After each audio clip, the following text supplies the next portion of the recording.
Alright guys, this is Etienne again, Torque Vector Productions, and we're here with my E36 again. Now, today I just want to make a really short video, something quick, to help anybody who's interested in buying a used BMW, E36 in particular, how to educate themselves on which car to buy and which car to stay away from.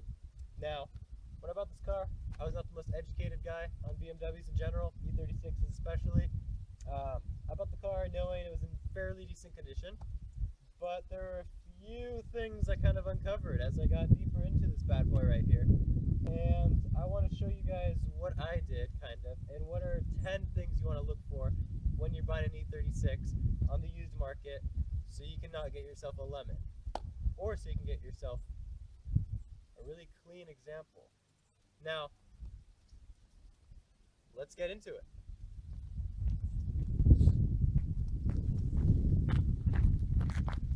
Alright guys, so the first thing you want to do, always pop the hood on these cars. One thing I want you to look at real fast, it's not very important, but it is a thing to consider. It kind of shows how the car was maintained. Hood struts. These guys right here, they always go bad. And just see if they've been replaced. It's not a hard fix, like 10 bucks you get aftermarket Euro Part 1s, but it is something you want to look into.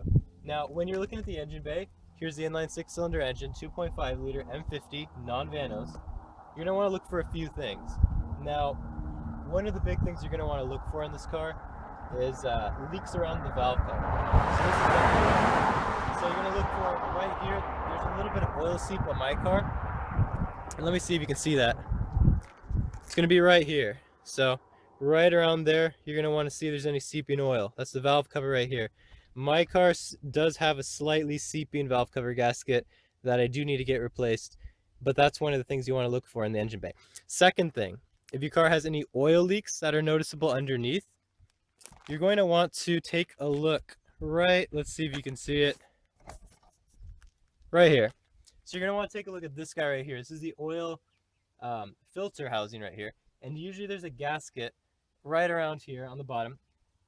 It begins to leak oil. So that's most likely going to be your cause of an oil leak on this car. So it's a pretty easy fix, but it's just really a pain in the butt to do. That's the other thing you're going to want to look for in this car. Now, a third thing you're going to want to look for is power steering leaks. These are not fun. So you're going to want to look over here at the ATF fluid. And that's a big thing because this car takes transmission fluid instead of steering fluid, and most BMWs do that. So the thing you're going to want to look for in this car is see if there's any seepage around here, the power steering reservoir.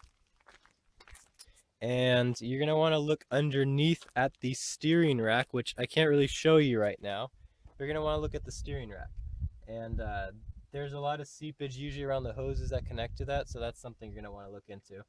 Now, so let's go on to part 3, I guess. So once you look for leaks, you're going to want to check a few other things. Make sure that the alternator hose, which is going to be this guy right here, is not damaged in any way. I put a makeshift hose on it. It was not in good condition. Just check that out real quick. And then you're also going to want to just check for any leaks right around here on the boot seal. Make sure that the idle control valve, which is located under the intake manifold, doesn't have any damage to it. Make sure there's no cracks in this, okay? Make sure that the airflow is going properly. No leaks, no leaks. Just check for airflow. Just basic stuff like that. So make sure nothing's visibly cracked or deteriorated. So now we're going to move on to another thing. You're going to want to look at the belts and the pulleys. Just take a visual inspection. They're going to be located right down here in the engine bay, right below the thermostat housing and the radiator hoses. Now, just check when you start the car up. I'm going to start it up for you real quick. And I want you to listen.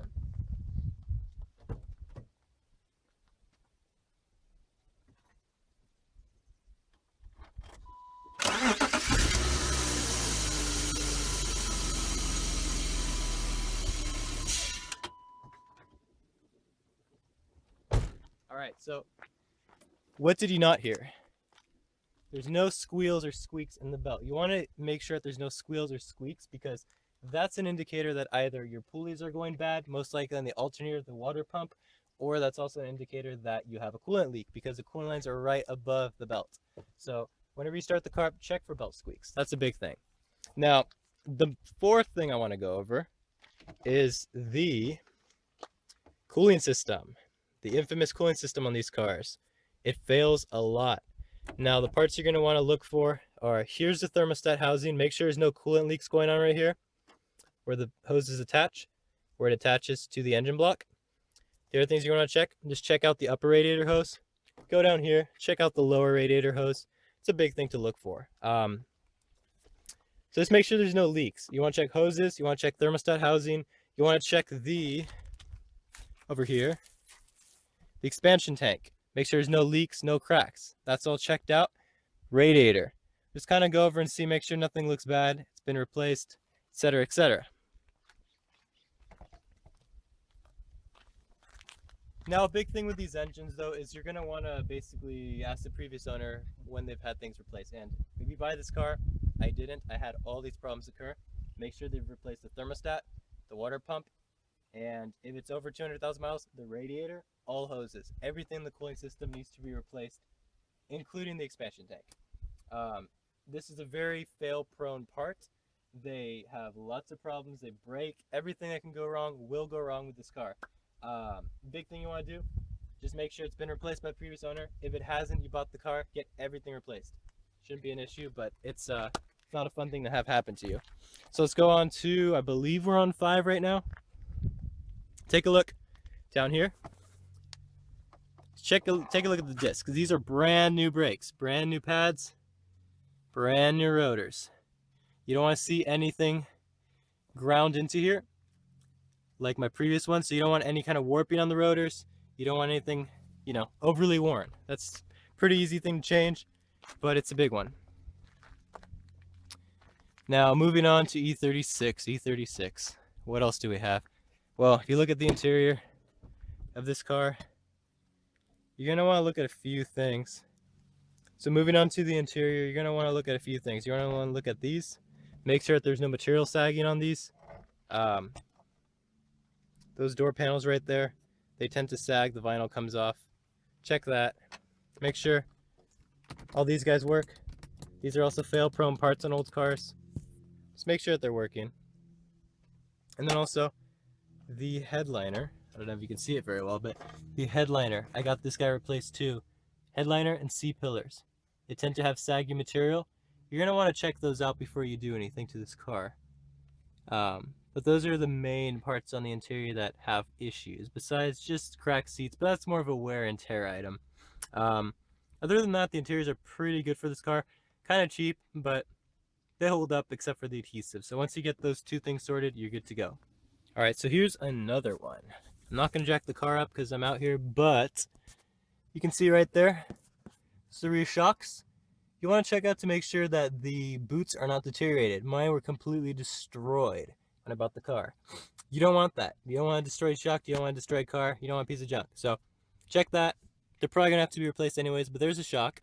Make sure that the back of the car when you test drive, it's not bouncing around off the road, because that's usually a telltale sign that the rear shocks are blown.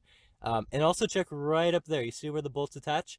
Make sure that's not deformed or cracked or has any damage of any kind, because E36s have these shock mounts in the back, just blow through the towers, and that's a big problem. So check that. First thing you do in this car, make sure there's no structural damage. And now step into the interior. You want to check a few things. So key in, make sure that the barrel turns lightly. You can hear that noise, that's good.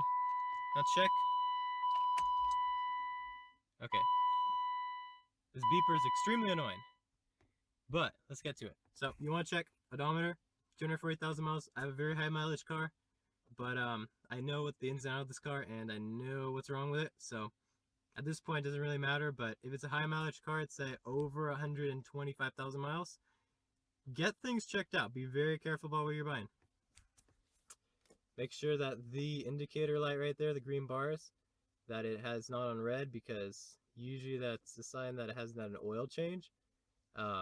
Dealers usually reset that, but doesn't always mean that it hasn't had an oil change. It's a pretty inaccurate way to tell.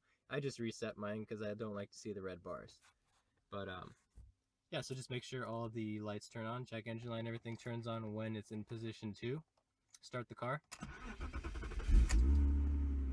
And make sure all the lights turn off. The SRS light, it should turn off in a couple seconds. There you go. And make sure that everything seems to be in order like this. it's all good to go. Make sure that there's no rough idle. So check the needle right here. Make sure it's not bouncing around. Feel the car. Make sure that there's no rough idle. Nothing's acting weird, you know. And you should be good to go. So that's the interior gauge cluster. What to check, what to look for. All right. So one more thing to look for. Check this. Does it work in position 1, 2, 3, 4? Pretty simple thing. If it only works in position 4 and off, that's a sign your resistor's blown. My resistor was blown in my car. It's an easy fix. It's just down here, you just switch out a little part, get it Pelican parts, ECS, whatever. Not an expensive fix, 25 bucks, but it's annoying. So make sure that the fan works in all settings when you buy the car. So alright guys, now I'm behind the car because this concludes our review and our little walkthrough of the things you should look for on this guy right here. I'll get to another driving around review at some point about this, but I just want to go over real quick the big things you want to look for in an E36 when you're buying a used one, just from a standstill. Just from flicking the engine on, taking a quick look around the car. That's the pretty much thing you need to do. I showed you the most important things you want to look for just right away. If you see big problems on the things I just showed you, you don't want to buy that car. Just go look for another one. Okay? You don't want to get a bad car. If everything I showed you checks out, I'll get to a more in-depth review later on what the things to look for, but if that checks out, you're looking at a pretty decent car. I'm not saying it's foolproof. I'm not saying it's not going to give you problems. Might be better, it might be worse than you think, but those things I just showed you are a pretty good sign on what to look for in a used E36. So I'll see you guys next time. Torque Vector Productions. This guy lives another day, and we'll see you next time.